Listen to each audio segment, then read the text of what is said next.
Welcome to CTC's first interview with author MP Hill, our very own Michael Hill, social studies teacher. Three of the English teachers are here today to talk with Mr. Hill about his first book, Crafters of Light, which I'm holding in my hand. Mr. Hill is in his 8th year of teaching at CTC. He majored in history at Wittenberg and is a Springfielder. So we're really happy to have you here and really excited to have an author on campus. First question is mine. Oh, okay. So I'm really interested in your title, Crafters of Light, and I'm about halfway through. So I'm also really interested in the concept of crafting as creating magic. Yeah. So the title, like any title you try to come up with, is sort of a process, right? Like you don't want to call it something and have everyone look at it and be like, this is stupid. But you also don't want to call it something like completely random, has nothing to do with your content, So you're trying to find this happy medium of an interesting title, but not one that's completely divergent from, the content of what you're doing and what you're trying to say. So I probably had a list of like 50 titles that I made one day. I just sat down and started writing words that I thought could work. They were kind of sort of on topic. And then as we got closer, I felt like this one was the one that was sort of the good mix of interesting, but also kind of topical. And I think once you read more of the book, certainly you'll kind of see why I named it what I did, I think.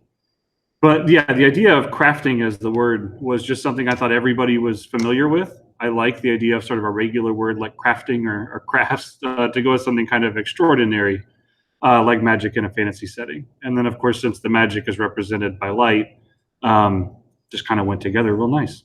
That's where we ended up. Lovely.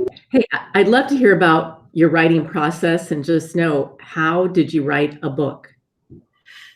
With extreme difficulty. I am not some kind of supernaturally gifted person, really, in any regard. But it's one of those things where if you want to do something like write a book, you just have to find the time. And so the writing process, a lot of the time, is just about finding time to be creative and making time to be creative, and then allowing yourself to be creative without second guessing your own ability while you're doing it. And that's always such a struggle for me, and I think probably for a lot of people. But once you really make the time and you block the time and you're willing to commit to that time and you do the best that you can to do the best work that you can, and you're willing to accept the fact that you're not going to be great at everything that you try, and then it's going to take editing and revision and other people's opinions and being critical of your own opinions sometimes, it does become a process that you become familiar with. You sit down, you maybe turn the music on. I don't know. I usually do, and then it's about time. I really think you have to find your own process, but the thing that everyone has to find is time. And that would be the biggest thing. You're muted.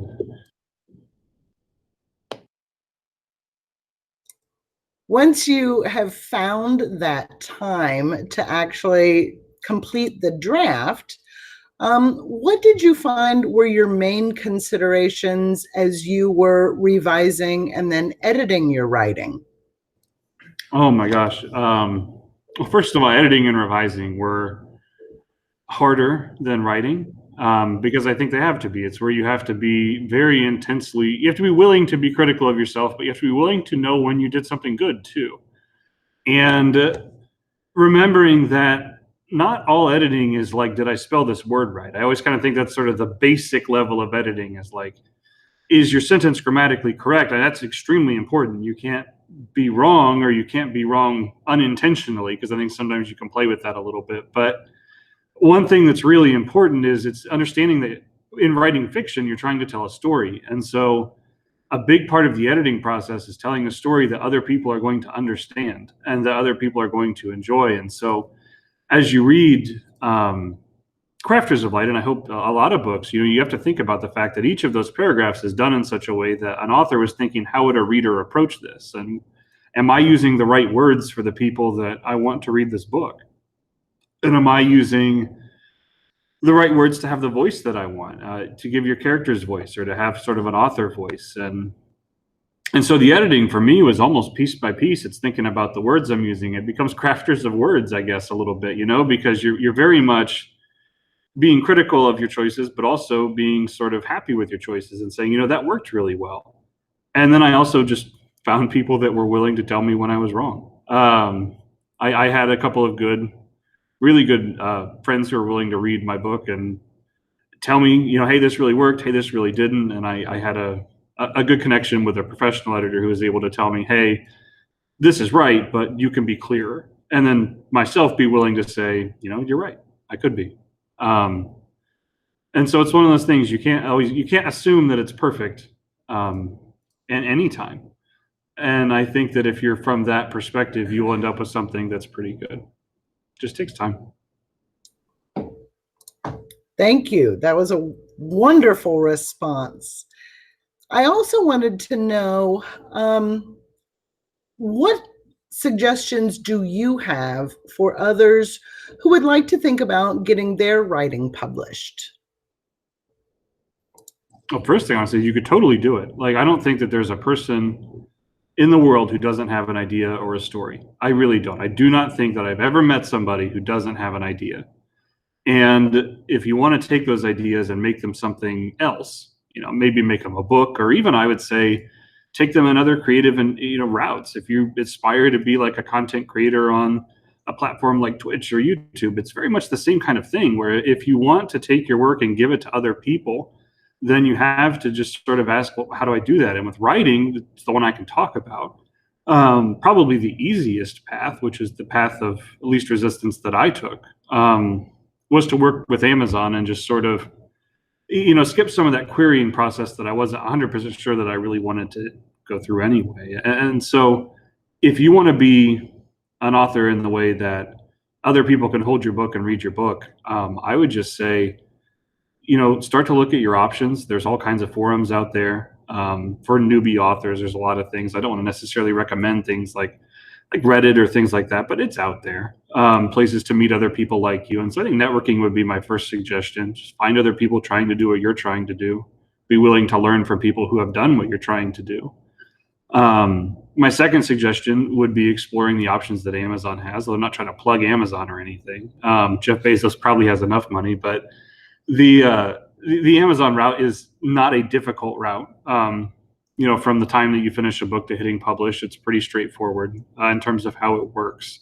There's all kinds of guides out there for Kindle Direct Publishing. But I would say if you really intend to do this and really intend to take it seriously, the best thing I can tell you is that you can learn how to do it, but you have to be willing to seek out the people who know how to do it.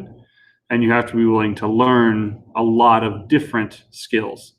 I think I'm not great at it by any means, but I've used different things. I've used Photoshop. I've used different editing software. I've used Amazon's Kindle Direct Publishing platform. I've used sort of a proprietary thing they have to format a book. I've used all kinds of different things. It's just sort of step by step. I've had to be willing to go find other people who talked about using these things, right? To be willing to watch guides, or I had to be willing to put in the time. It comes back to time again. I really think anybody can do these things, but it requires seeking out people who have done them and then just trying to learn all you can and making the time to do it. I have a question. When did you begin writing? Like, was there a particular age or time in your life that you thought, all right, I'm going to give this a go and try to write a story? I think the state of Ohio determined that I had to start writing at about 5. But as far as writing for personal enjoyment, maybe high school even, a little bit after. Certainly in college I would do it. And it's just kind of a thing that I like. I've done it my entire adult life, just not in a published realm. The editing step that Mrs. Hayden asked about is a big thing to take on. And I just wasn't really there. I didn't like enough of my drafts to put in that effort to really have like a final something that I was willing to share. So there's a lot of free writing and stuff I've done for a long time, but like creating final products, that's a newer thing for me. Getting things to a place where they're polished enough that I'm confident sharing them and not embarrassing myself thoroughly. I have a question about your characters. Are they completely fictional, or are some of them based upon real, actual people in your life? So in Crafters of Light, no one's based on a real person.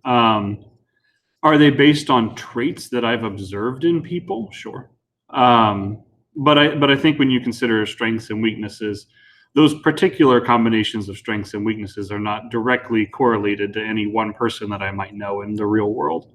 But do I know people who are stubborn, or do I know people who are admirable in their determination to accomplish goals, or do I know people who are smart but withdrawn? Sure, of course I do. But not necessarily those people on the page, at least in this particular piece of work.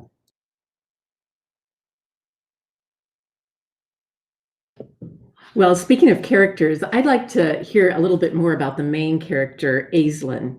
Am I saying her name correctly, Mr. Hill? You are. At least that's how I say it.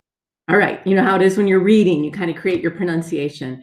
Well, I've liked her the whole time, but I just hit the chapter last evening, Crumbling Tower, and I really started to have just sheer admiration for Azlin, particularly when she becomes aware of the young girl who's being tortured or abused. And the companions that Azlin is with are willing to abandon this scene and not worry about the victim. And Azlin will not have it. She will not be a bystander. And I just think that's such a powerful testimony about her character. And she even has that line of, "You aren't the boss of me," which is one of my favorite lines anyone can say. I just love that character trait too. So can you just talk a little bit about Azlin? Yeah, sure. I use cliches sparingly, but there's always a time, you know what I mean? Yeah. I'm not saying every chapter should be them, but every now and then you find that spot and you're like, you know what, that's the spot. No, she's an amalgamation of a lot of she's a combination, I should say, I guess, of a lot of different traits that I think are important. But she's also placed in a world like we all are, that is not perfect. And I think she isn't good, Azlin the character, at seeing gray in between black and white. And so for her, things are either wrong or they're not. And if things are wrong, she doesn't like them. And I think the real world is nuanced, and I think she learns that a little bit as she kind of goes through the world. But I also think that part of her that's not willing to negotiate on certain things is a trend that will carry through the rest of the series too. And you kind of have, I think in this, I tried to personify this idea that a lot of times we're willing to go along with things just because that's how they are. And I think that's stupid. If things are a certain way and it's wrong, then we should fix them. And I don't know that I do a perfect job of putting that as a person, but to me, Azlin's sort of the wrecking ball into the world of this is wrong. And she starts in a place, of course, where she's kind of beaten down and she's not really in a position where that can be what she does. But throughout the series, as she sort of gains, we could call it magical power, I guess, in the sense of the fantasy story, but also just position and connections and some sense of self-worth on her own, without having to necessarily find that place of belonging. She can kind of find that she can belong anywhere, and not having to rely on that kind of outside influence. It's sort of, that's where she needs to grow, and that's where she is going to grow. But throughout the book, certainly as she encounters situations, she's not trying to fix the problem when she was the one suffering from the problem right at the beginning. But certainly as she starts to see other people suffering from similar things, she doesn't handle it well. And I think that that's a big point of growth for her as a character. And I guess that's just kind of, that's where I wanted to go with it. She is kind of that essence personified as a big part of her arc and a big part of her growth. Wonderful. Yeah, I really like Azlin. Well, I think we could ask you questions approximately all day, and we've already done this once at our lunch meeting. So I know we have one more question for sure, and then we want to talk about how we can have students get some access to this part one of your series. So I'm holding up the cover. This violet color just screams out, and I don't know if it's okay that I say that Azlin becomes a violet crafter, if that's okay. But can you what is the significance of the color violet? I think that in my mind, you're dealing with regard to crafters of light, the magic is sort of shown through light. It's, there's red lights, and the spectrum of light would range from red to violet. And so there's everything kind of in between. That would be sort of the way people's magic shows. But in the case of violet specifically, I liked the idea. Now, of course, the magic system that developed after the idea kind of has a more rational explanation for it. To do the things she has to do for the story, that was just the right color for her to be, and it had to be. But with regard to Violet specifically, Violet has always kind of signified, when we talk about the way that humans view color, that concept of sort of royalty. And Azlin is not that. She's the opposite of that. When we start talking about the story, she's, probably the least important person in the place that she comes from. And I think I liked the idea of the royalty having the other end of the spectrum. I like the idea of the royalty being red and the lower parts of society being violet, because I thought that turned on its head was just kind of the message that I was trying to send anyway, was, everybody's royalty. So since she is kind of that thing, that idea, her color being violet just worked for me. And when you get to the end and you see the prince character, his color's red, which is just sort of a more normal color.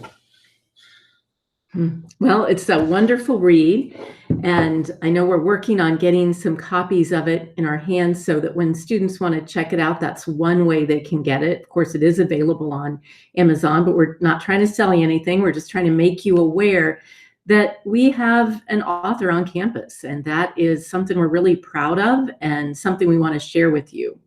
So I think in addition to our Q&A, we need to come up with a way to have students have an opportunity to ask you some questions also, especially those students that don't have you in class. So stay tuned for that.